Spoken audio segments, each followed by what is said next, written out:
banyak orang yang saya yakin tidak siap. Maka penting ketika kita menyusun program untuk memitigasi soal kebencanaan ini.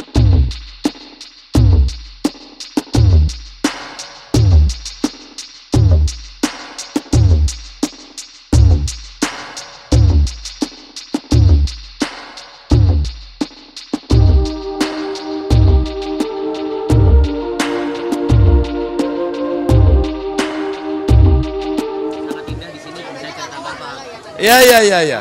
Ini kali ketiga saya ke sini karena waktu itu ada kejadian gempa likuifasi dan kami ke Palu, kemudian ke Sigi dan ke Donggala. Saya masih ingat betul di sini karena kawan-kawan kemudian bereaksi, khusus kawan-kawan saya dari Jawa Tengah, ada dari Pemda, ya, ada dari PMI, ada dari Basnas, guru-guru, siswa-siswa.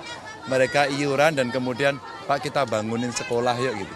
Akhirnya 8 sekolah berhasil kita resmikan dan 1 rumah ibadah masjid waktu itu. Dan memang saya sangat terkesan sekali karena situasinya kita tidak bisa membayangkan saat itu. Pasti kalau kita mengalami ini yang juga banyak orang yang saya yakin tidak siap. Maka penting ketika kita menyusun program untuk memitigasi soal kebencanaan ini. Ini juga menjadi concern kami bagaimana Indonesia yang menjadi laboratorium bencana ini betul-betul dipersiapkan dalam perencanaan yang baik dan masyarakat diedukasi untuk itu. Pak, Kabupaten Donggala saat ini masih menjadi salah satu daerah termiskin dan juga permasalahan di Kabupaten Donggala salah satunya adalah masalah stunting. Ya. Apa yang ditawarkan Ganjar Mahfud? Ini pertanyaan bagus ya, maka kalau kita bisa memberdayakan potensi masyarakat itu akan jauh lebih baik. Satu, kalau dari pemerintah buatkan 1 puskesmas atau pustu dan 1 tenaga medis, 1 dokter. Maka masyarakat akan dicek terus kesehatannya, terutama ibu-ibu hamil, sehingga stunting bisa dicegah. Asupan gizinya relatif bisa kita bantu semuanya, tapi akses kesehatan itulah yang penting. Dan termasuk yang miskin tadi, mesti diberdayakan. Yang miskin sekali atau ekstrim kita kasih bantuan, langsung tunai, PKH dan sebagainya, jalan terus hari ini. Tapi yang punya kesempatan sekolah harus kasih beasiswa, sehingga mereka lah nanti yang akan membantu keluarganya, gitu. Ya, betul. Pasti 1 tata ruang.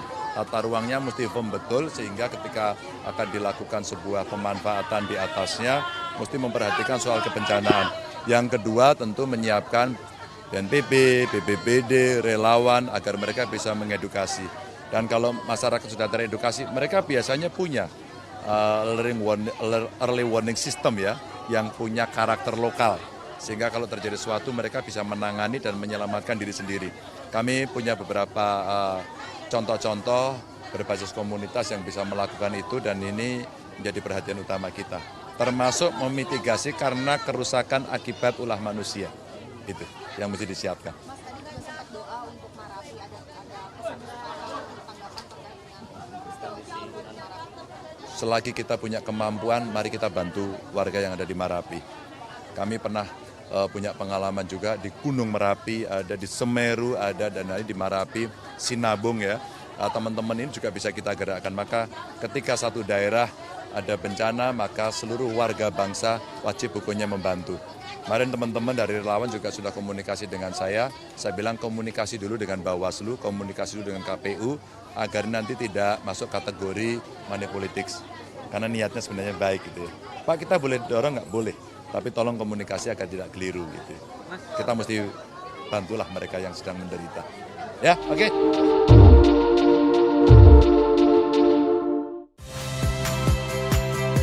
Saya Friska Clarissa. Saksikan program-program Kompas TV melalui siaran digital, pay TV, dan media streaming lainnya. Kompas TV, independen, terpercaya.